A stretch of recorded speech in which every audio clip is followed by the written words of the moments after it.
Good morning, everyone.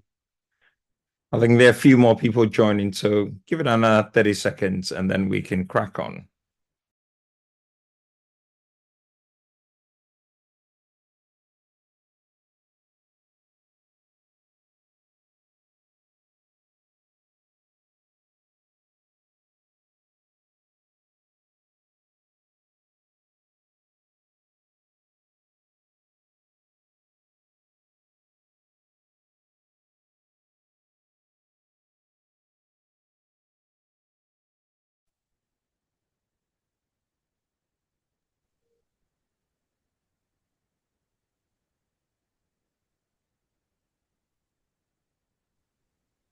Brilliant. So thanks everyone for joining us this morning for this important, launch event.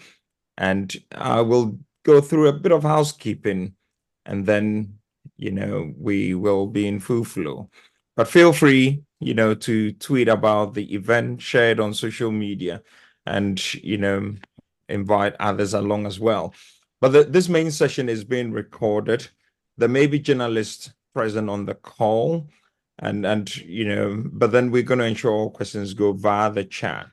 So if you have any tech issues, please do flag that up in the chat. And we have amazing colleagues from NPC, New Philanthropic Capital, who have put this together, and they will, provide some support. So we're working with more than 60 social and environmental charities to empower people from social groups across the UK to have a say on how we confront climate change, and the nature crisis that we have on our hands. The environmental crisis will not affect all people in the same way.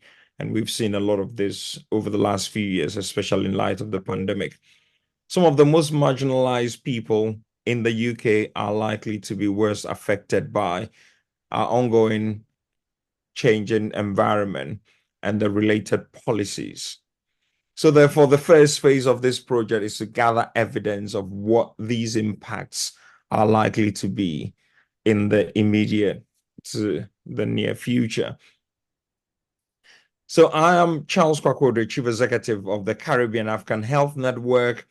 We have been going for about 7 years, a real focus and a vision on ending health inequalities and wider disparities for Caribbean African people within a generation. And we work up and down the country, although we started off in Greater Manchester. And maybe in a minute or two, why this is really important to, social charities, voluntary community, social enterprise, faith, sector.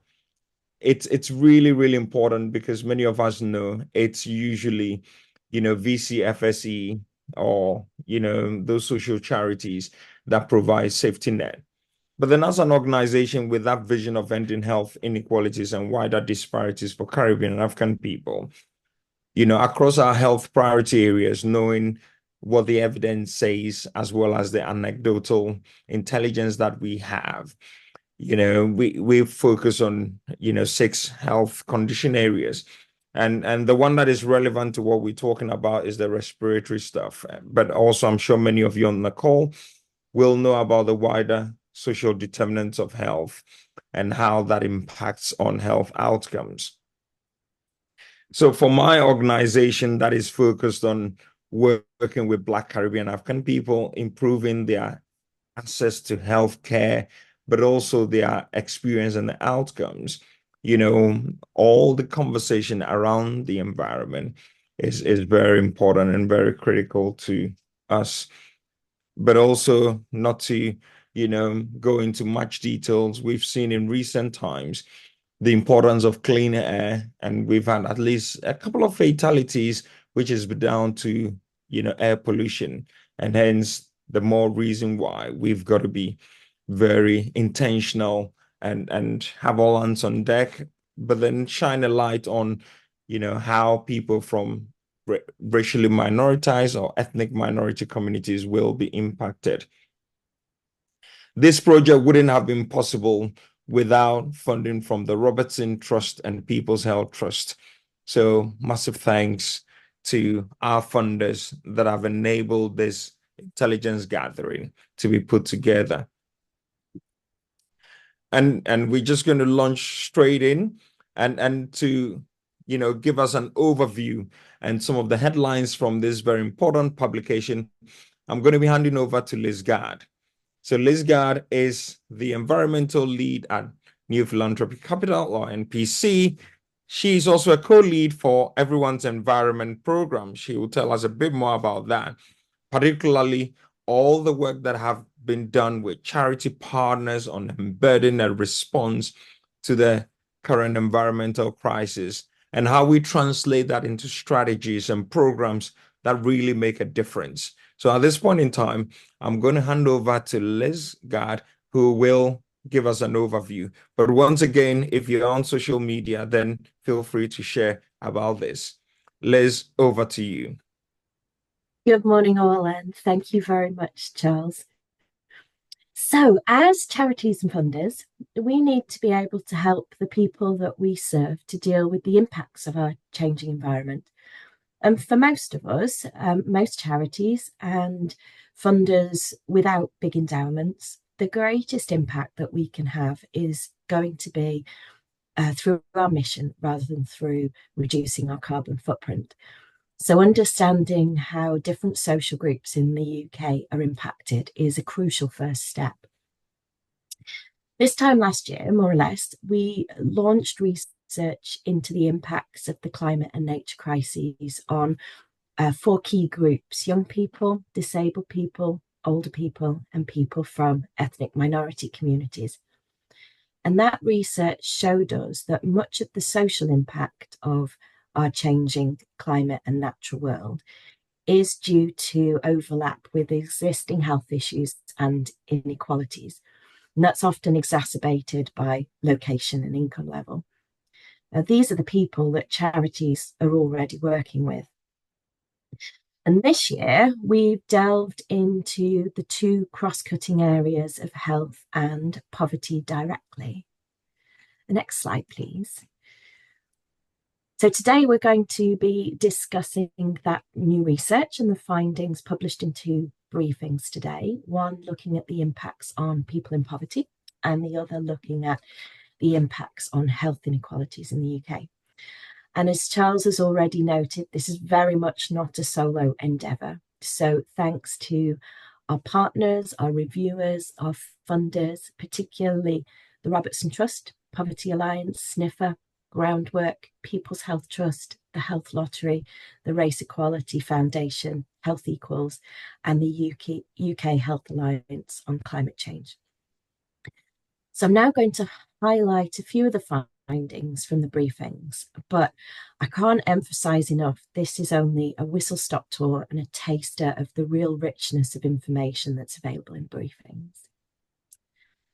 Moving on to the next slide, we will take a look first at how people in poverty are affected. Thinking about climate change, in essence, the impacts of the climate crisis on people in poverty boil down to 2 categories: the impact on health, including health inequalities, and the impact on household finances.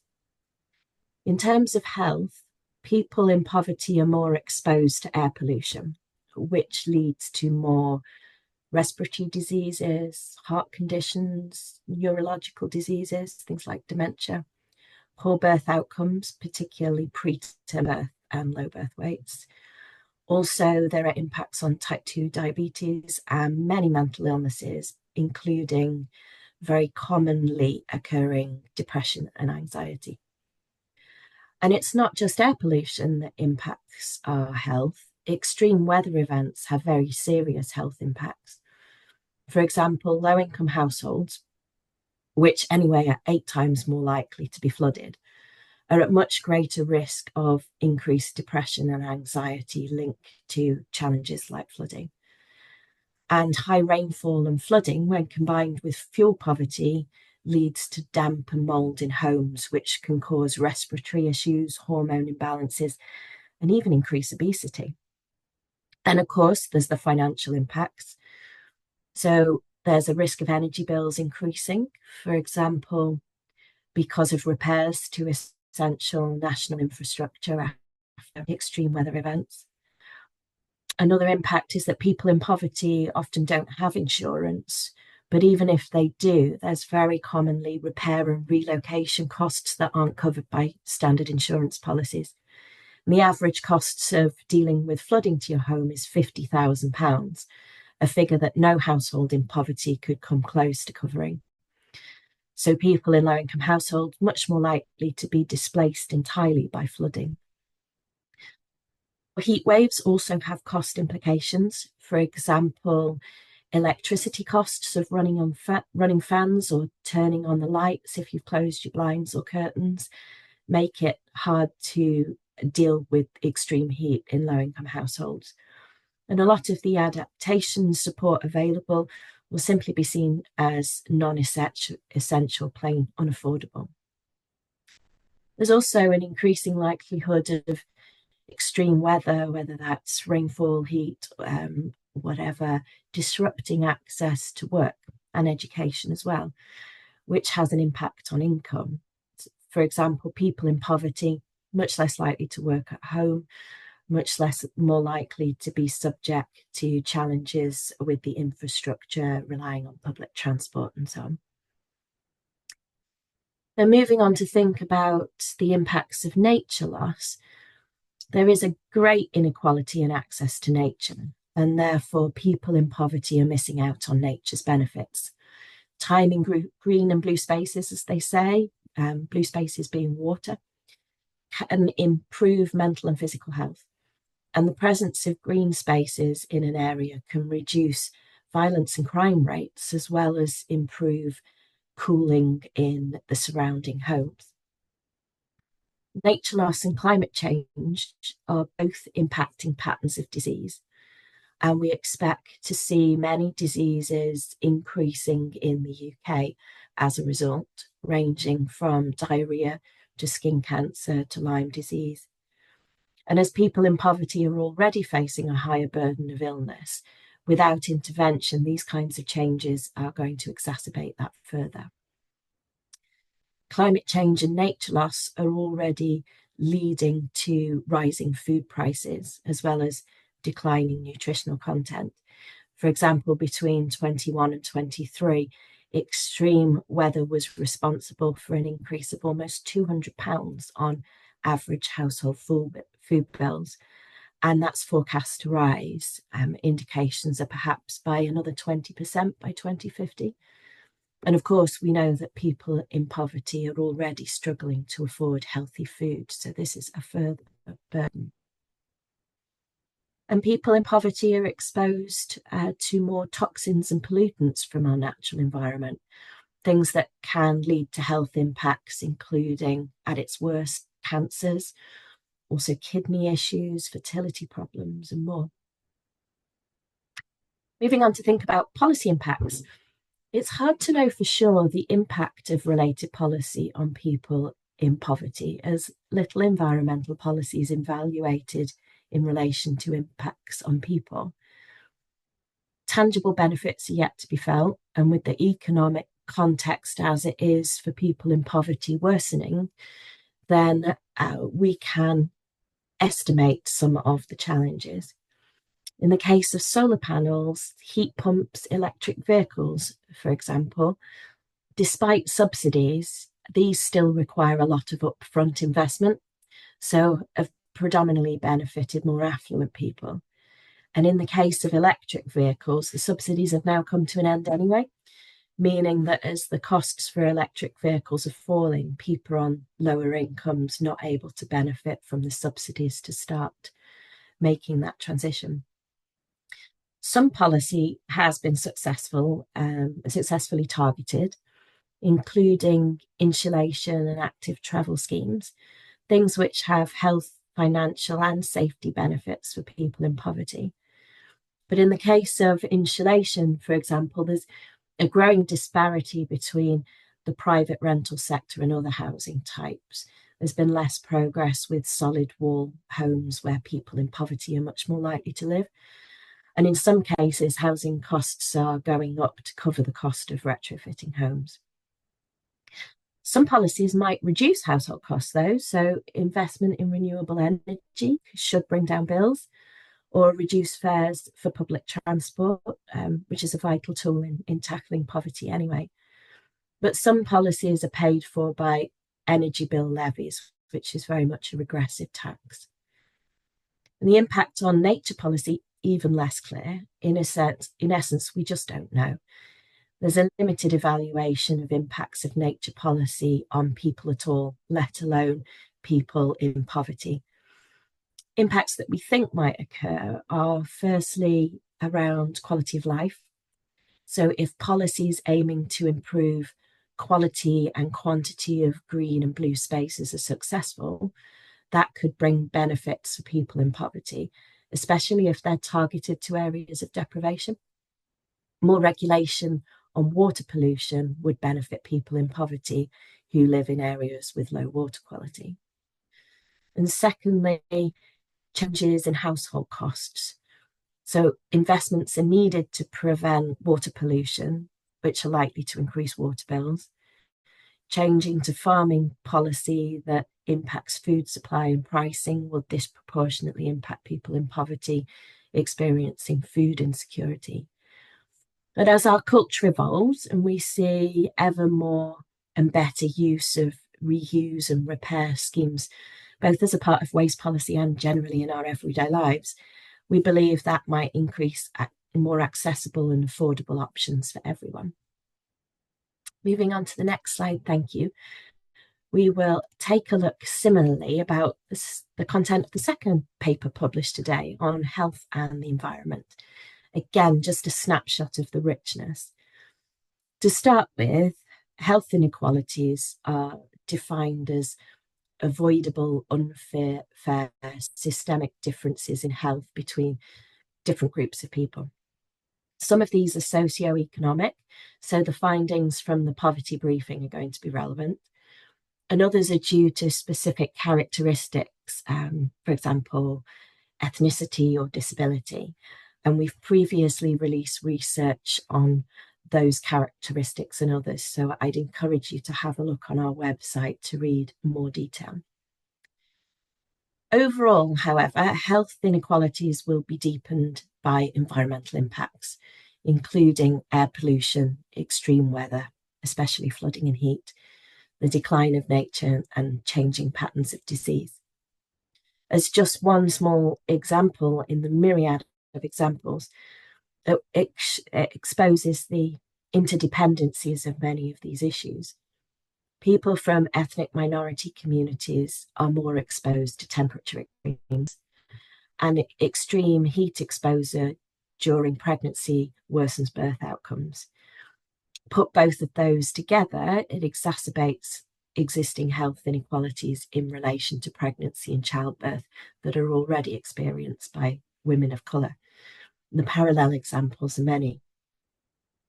As well as these impacts, environmental changes such as extreme weather will increasingly disrupt our public infrastructure, by which I mean things like hospitals, roads, communication networks, and therefore making consistent, high-quality treatment and care more difficult to provide overall. Those working in the health space will already know that the groups experiencing the worst health inequalities are often referred to as inclusion health groups. It's hard to draw out the general themes when we look at these groups, so I recommend you have a look in the detail at the research and think about which bits are relevant for your work. But just to pull out a few examples, people sleeping rough have significant risk of harm from extreme weather, with hospital admissions for this group already peaking in the summer months. It's likely to worsen, and it doesn't get the attention that cold weather does around the Christmas period. There are intersectionalities at play. For example, LGBTQ plus people more likely to live in poverty or be homeless, and so experience the impacts of that, as well as evidence showing discrimination in the aftermath of environmental events that can worsen disparities in experience. Gypsy, Roma and traveller communities living in caravans, often on sites deemed not suitable for housing and highly impacted by extreme heat, flooding, close to busy roads with high air pollution levels and so on. And these groups are already facing very stark inequalities in access to healthcare. A housing policy often fails to take the needs of such groups into account. And a last example, people in contact with the criminal justice system are experiencing really poor, bad temperature regulation and deteriorating infrastructure in prisons. And extreme heat can increase the number of violent events in prisons as society as a whole, which altogether is massive impacts on existing mental health challenges and quality of life.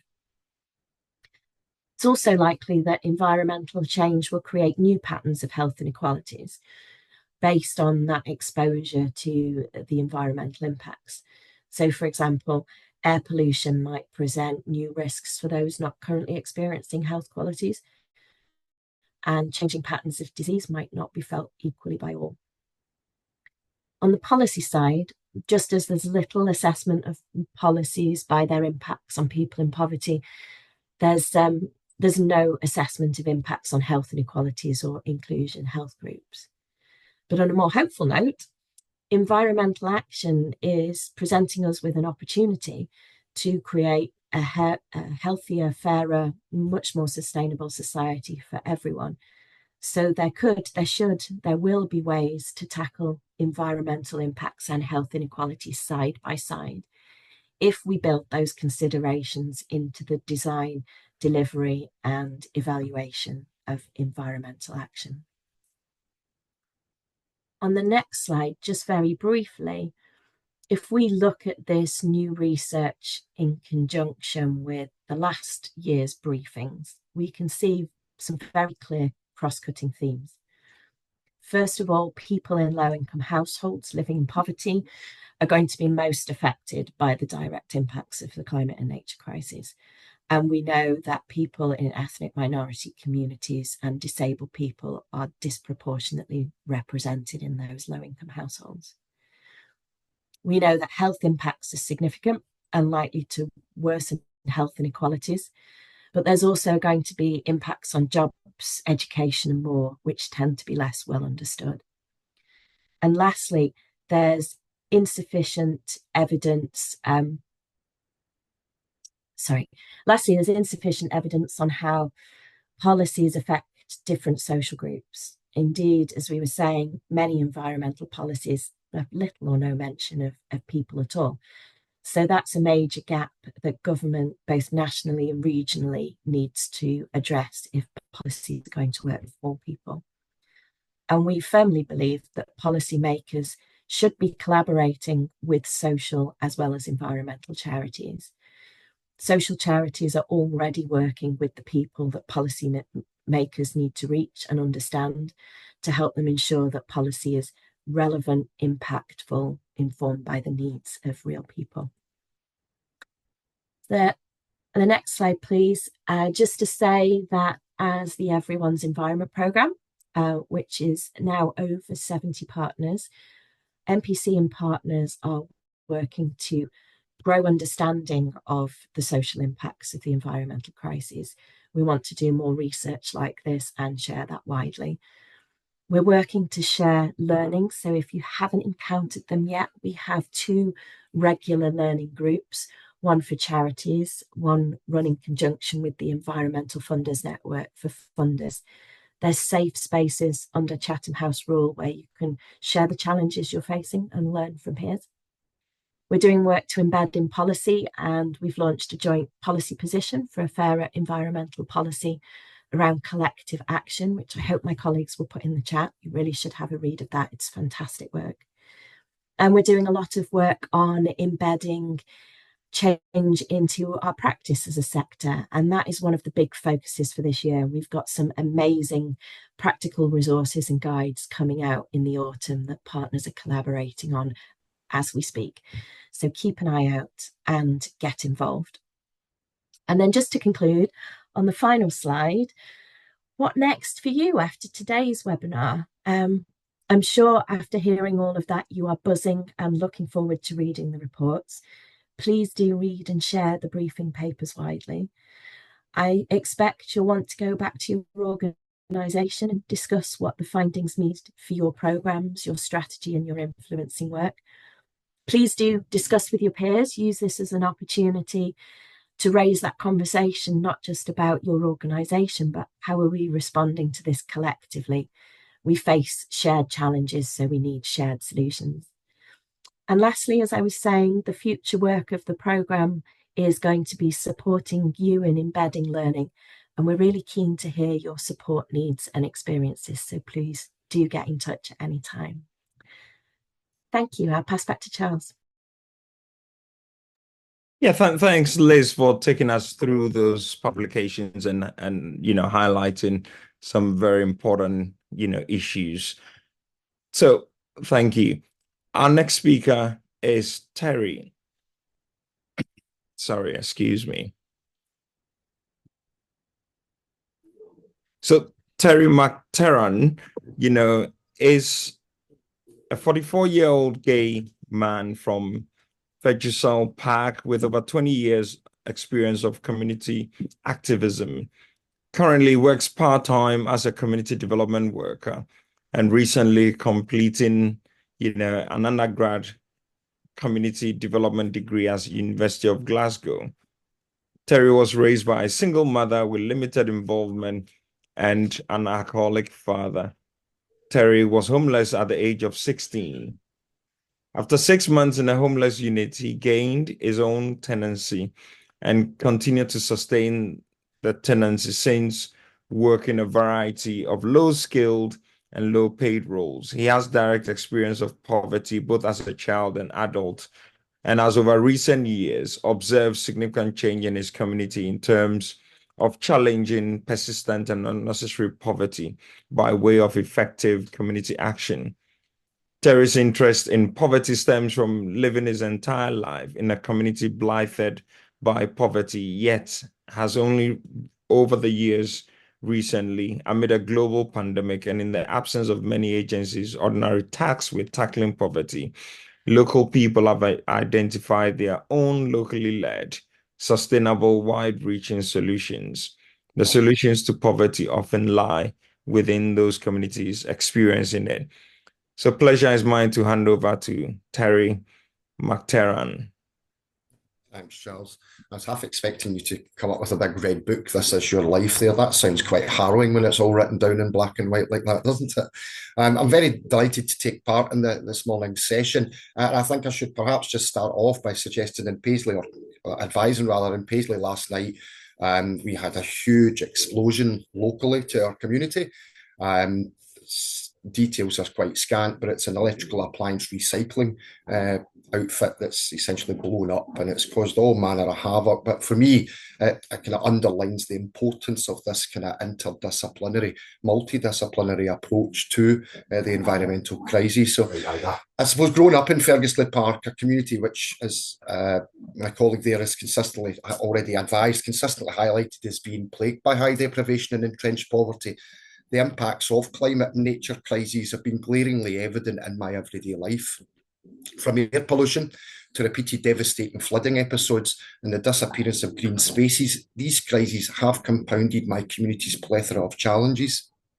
Air pollution is a pervasive issue, exacerbated by being on the Glasgow Airport flight path, industrial activities, and seemingly ever-increasing vehicle emissions. The polluted air not only affects our respiratory health, but also contributes to a myriad of other health problems, greatly exacerbating historic health inequalities and placing an additional burden on already strained healthcare resources.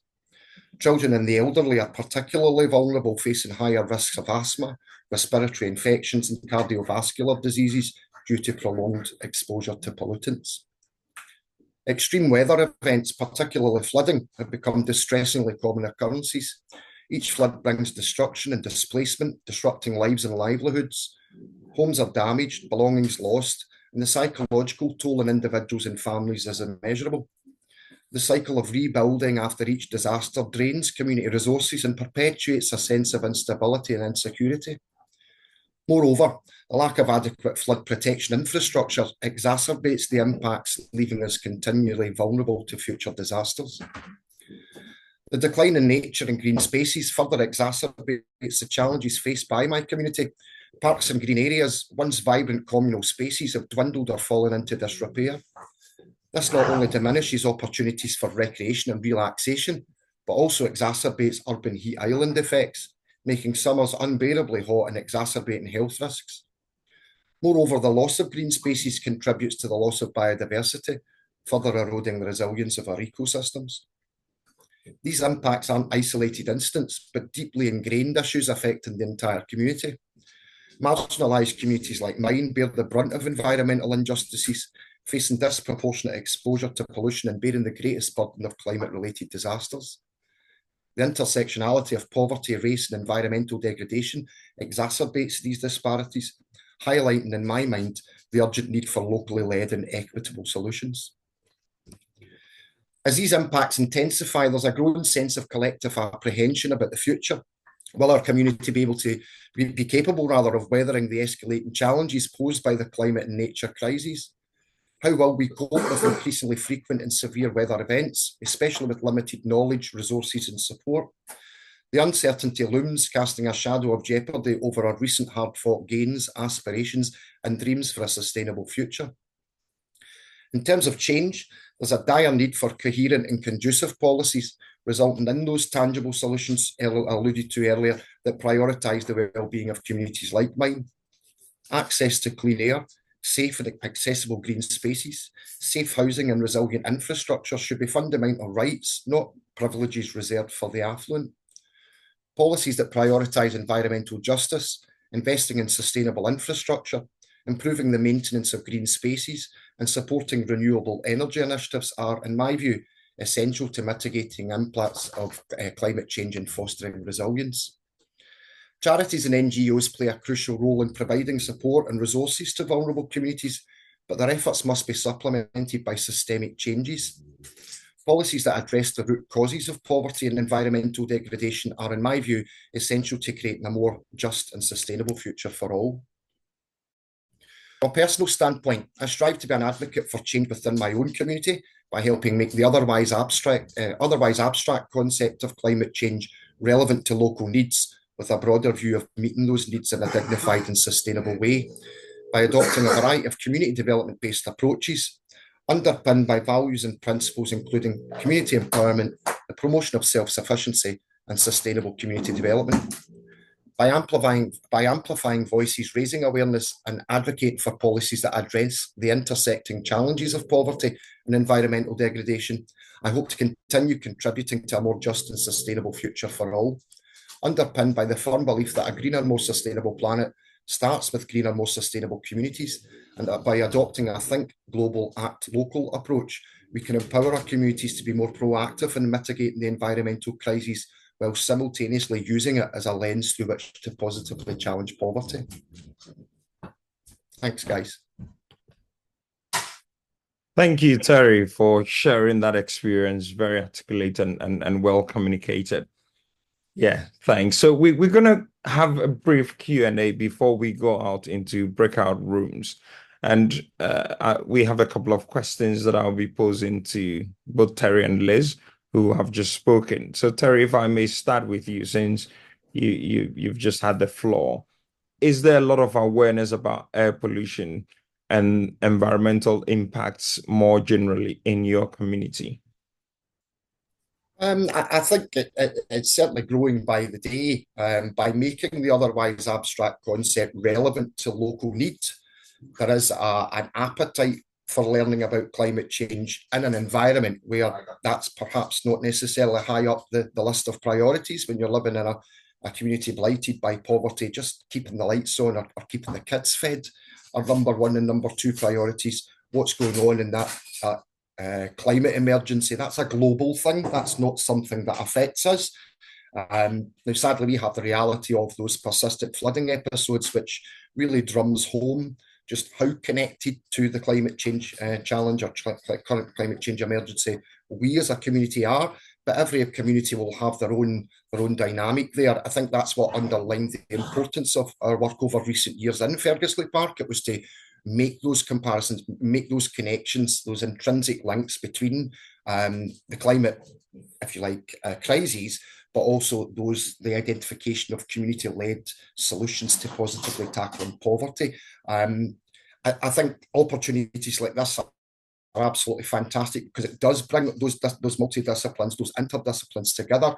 Quite often in times gone by, we've looked at these issues through very siloed lenses, and that, I would argue, has perhaps contributed to where we are just now, underlining the real importance of that collaborative approach. But yeah, as a community activist, we speak about climate change emergency, we speak about community regeneration, we speak even about pandemic recovery more recently, and now tackling poverty, as if they're all mutually exclusive to each other. But in actual fact, the reality is that often, certainly as a community activist, we're dealing with the impacts of all of that, all as one ball on an everyday basis. So yeah, I would invite the siloed professionals to join us at a community level and deal with it all as the one ball. Thanks, Terry. Very much identify with what you're sharing. And I can see Liz, clapping. Liz, is there anything you might want to add? I couldn't say it more eloquently than Terry, but very much do second that view that the way forward is for us as a sector, different charities and funders working on a range of different subjects to find ways to collaborate better, to find solutions that can address multiple issues at once and ensure much greater fairness in life. Thanks, Liz. And Terry, I'm going to come back to you because I think you made some very valuable, really important points. And I'm just wondering, what will be your views on how social and environmental NGOs, can or should work together to influence systemic change? It'll be good to get your views and some thoughts on that. How do we make that happen? Well, I think in many respects, some NGOs do some really fantastic work in that area already. But I think when we're speaking about and I touched on this during the kind of research or preparatory session in advance of this, I think the real issue for me at a local level is this kind of almost unhealthy rivalry, which seems to have emerged within the third sector industry as a whole. We're speaking about the sustainability of the planet, not the sustainability of our particular brand or whoever we seem to be working for this particular month or week. And quite often, our focus on sustainability can become organisational rather than global. And I think that we need to look at that. Yes, we all need to have sustainable organisations. I'm not suggesting for a moment that we abandon our sustainability plans, but we need to collectively agree that our own sustainability is not the primary focus, it's the wider sustainability, which is, for me, the focus. And that can quite often become jaded in those. I'll give you an example. We had a participatory budgeting exercise over the last 5 or 6 years within the community. And very, very quickly, local people were coming up with ideas in terms of applying for funds and stuff that were all very environmental in persuasion. Now, we didn't ask for that. That wasn't the criteria that had to be met. It was something that was natural, it was organic. And because of that, we are now in the much more fortunate position than we are just now. If that had been forced, if that had been prescriptive, if that we run the risk of perhaps losing that genuine appetite for environmental issues at that local level. We need to, again, make climate change relevant to local need. Quite often it's still that airy-fairy abstract concept. And depending on which community you go into, they will all be at different stages in their journey. So as organisations, we need to be cognizant of that and meet communities where they're at and their understanding, and then hopefully assist them in that journey and moving on in that journey and gaining a better understanding. Yeah, thanks, Terry. Very much. I agree with you.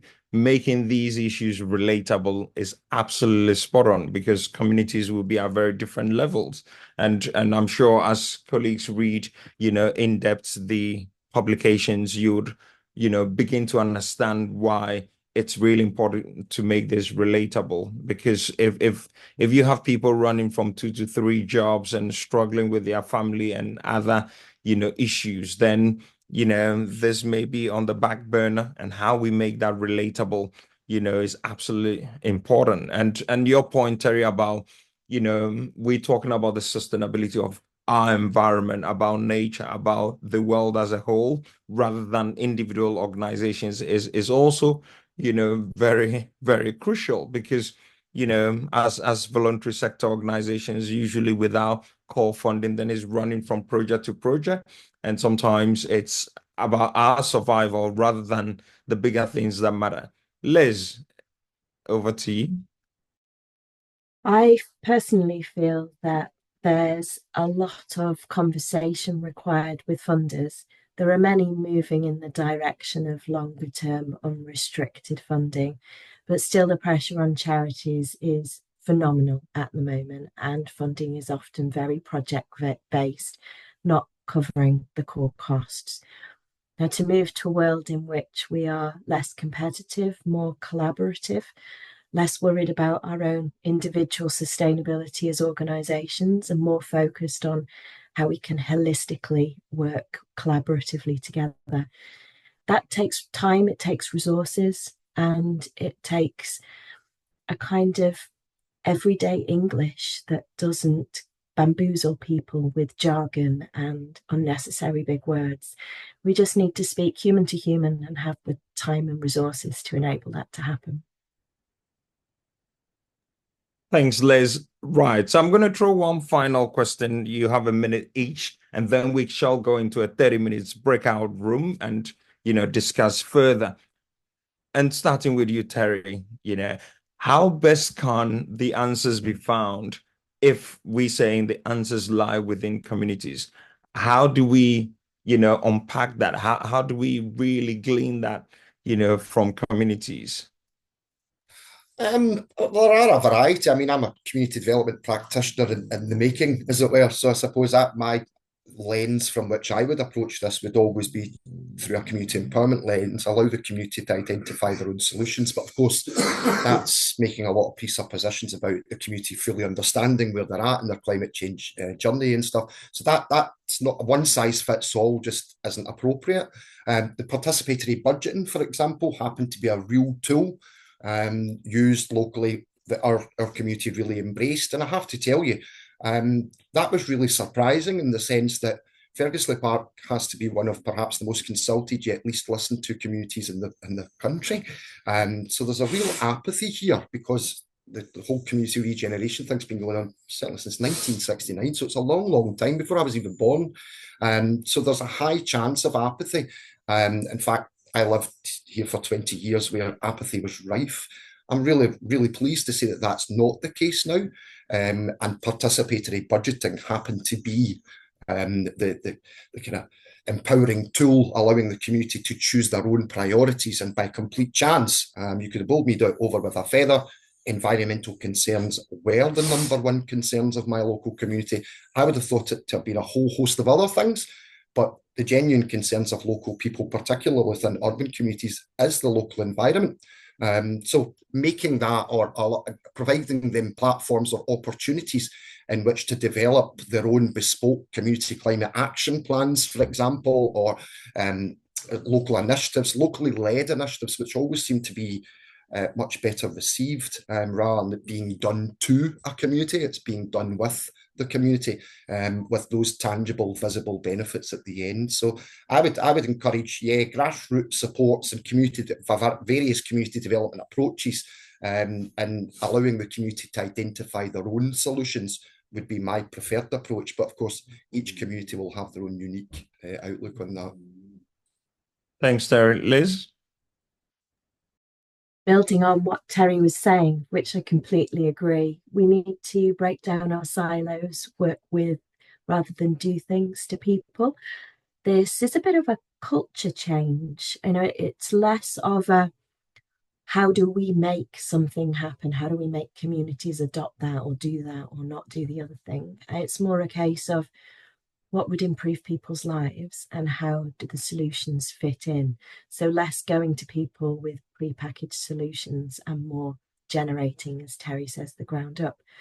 What I find really interesting, and I think we all need to learn to do together better, is how we take that approach but not reinvent the wheel constantly at local level, how we transfer the learning between different silos, whether they're horizontal or vertical silos. Together we are much more than the sum of our parts. Well, Liz and Terry, massive thanks once again for sharing your thoughts, but then Terry, your lived experience, and Liz, your leadership on this together with colleagues at MPC, and massive thanks to our funders. We're going to now go into 2 breakout groups, to discuss the research finding in more detail. Each group will be led by a lead researcher for the 2 briefings. So Naomi, Chapman from NPC and David Riley from the Poverty Alliance on Poverty. They will lead that. And then we're going to have Hannah Large from NPC and Joel, from People's Health Trust leading on the health inequalities, breakouts. In the breakout groups, you get into more detail about the research briefing. So these should be really helpful. And we encourage you to join one of the breakout rooms. It will last for 30 minutes, and then we shall come back for some final remarks and a bit more on what next for the program. So shortly the breakout groups will pop up and you have the option to join, but if you're struggling, let us know in the chat, and then colleagues from NPC will assign you. So thanks again, and look forward to catching up with you after the breakout session.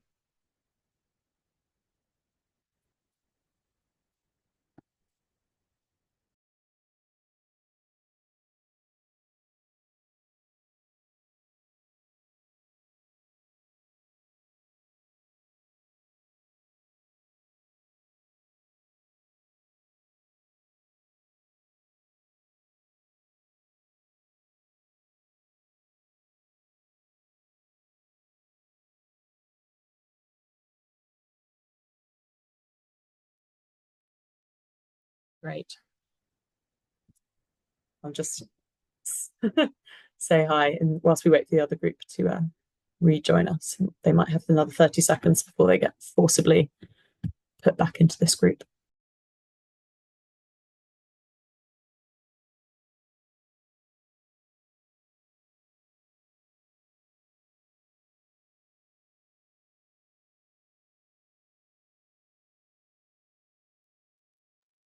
So welcome back, everyone.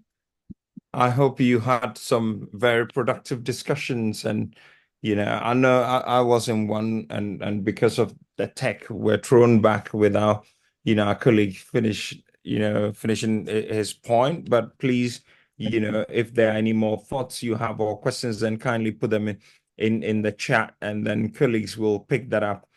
I think I'm going to hand over to Naomi and Hannah just to tie things up. And give us some reflections and any observations from the 2 breakout rooms. So over to you, Naomi, first, and then Hannah. Great, thanks, Charles. Yeah, we touched on quite a lot of different themes within our room. So some specific conversations around kind of insurance and discrimination there, and how potentially as a charity sector we have a role in influencing not just policy making and government at all its levels, but also private sector providers of some of these things that are going to determine how impacts are distributed in society. We had some discussion about kind of some of the social impacts of these things, as well as the more tangible impacts and the kind of experiences of trauma, and where there might be support for those things in the sector for people living in poverty. And then kind of following on from Terry's excellent conversation in the main space, kind of a lot of conversation around different models of co-production, of empowering people to find their own solutions to some of these challenges, and then linking that through to the current context of the general election and how we can build democracy and trust in the system so that people feel like they have a say in this as an issue, and that decisions that are being made are transparent. So quite a wide-ranging conversation, but a really interesting one, and lots of things to kind of pick up on and think about going forwards. Hannah. Yeah, lovely, thanks, Naomi. Similarly, in our in our group, we had a really wide-ranging discussion and some really interesting points raised. Specifically, we had some interesting thoughts around the role of sort of emergency partnerships, and particularly the interrelationship between the criminal justice sector and what more could be done there, particularly as we discussed some of the findings that the report makes in terms of the impacts of climate change on the health of prisoners. So that was an interesting discussion. And I think also kind of broadening out from that, we talked a little bit more about the need for greater focus on summer pressures in terms of climate emergency response, as opposed to, at the moment, there's a lot of focus on winter pressures and winter response, but that there needs to be a greater focus on summer and heat as well. We had an interesting discussion around the sort of difficulty of finding granular data for some of these issues, particularly when looking at the impacts of different groups and the need to really dig down into the data there. So that was sort of an interesting discussion there.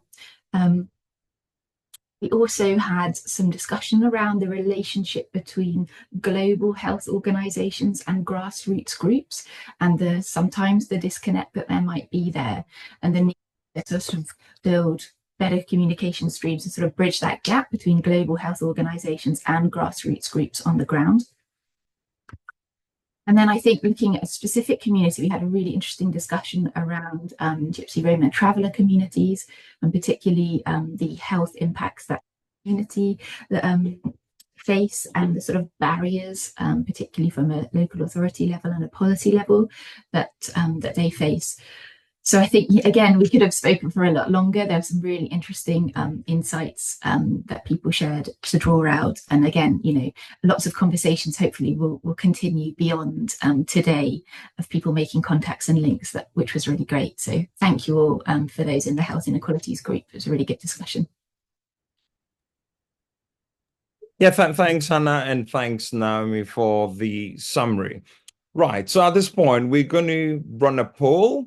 It's going to pop up shortly, and it will be good to get your responses. This will be really helpful to us in understanding where the sector is currently at, and then more importantly, your understanding of how things could be changed, or, you know, how might we work better.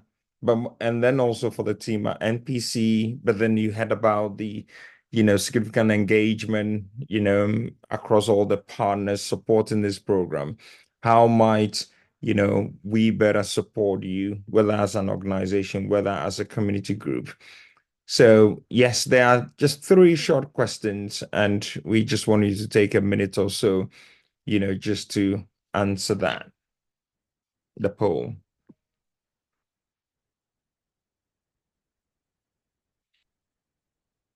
So yes, we're doing good with time. So whilst you answer the poll, I wonder, NPC colleagues, anything else to flag up before, you know, I repeat our thanks to funders and a couple of next steps?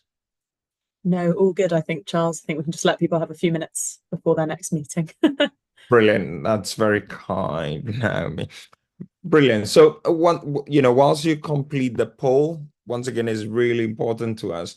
We just want, you know, thank you for taking time off your Monday morning, but, you know, to have had over 140 odd colleagues on the call, it shows how we all take this, you know, issue around climate, nature very seriously. So thanks for, you know, giving your time on a Monday morning, and hopefully, you know, the sun is shining where you are, but we can have a great week, you know, all of us. We also want to extend our thanks to NPC colleagues and you know, for all the work that has gone into this and the publications and keeping us posted and reminding us about, you know, this session. And special thanks as well to our funders, the Robertson Trust and People's Health Trust. You know, without you, we wouldn't have done this. So the briefings have been shared, the publication links have been shared in the chat box. So please make sure you spread the word. You know, if there are any groups that you feel are missing from today, you know, then by all means, let our NPC colleagues know about that. Also, we want to leave you with, you know, an encouragement to begin to think about how the environmental crisis is going to affect the people you serve. Many of you do brilliant, sterling work, but begin to think about how the environment crisis is going to affect them. And then if that is the case, how might you change your own strategy, your programs, your policy work? So something for us to take away. And if you have any thoughts, any reflections, or you need any, encouragement, or you need any engagement to do some of that little changes that could make an awful difference, a lot of difference, then please get in touch with our NPC colleagues, because they will be sharing the practical tools through the summer and the autumn, and that will be really helpful. Finally, this program is here to stay. Please make sure you sign up and join Everyone's Environment. Visit the website, email, and any thoughts and reflections and any ideas will be welcome. So massive thanks, everyone. It's been a pleasure, engaging with yourselves this morning. And you will be pleased to know you've got 5 minutes of your, Monday morning back. And we look forward to engaging with you in other spaces. But for now, massive thanks. Keep spreading the word. Jump onto social media. Let people know what is happening this morning. Thank you.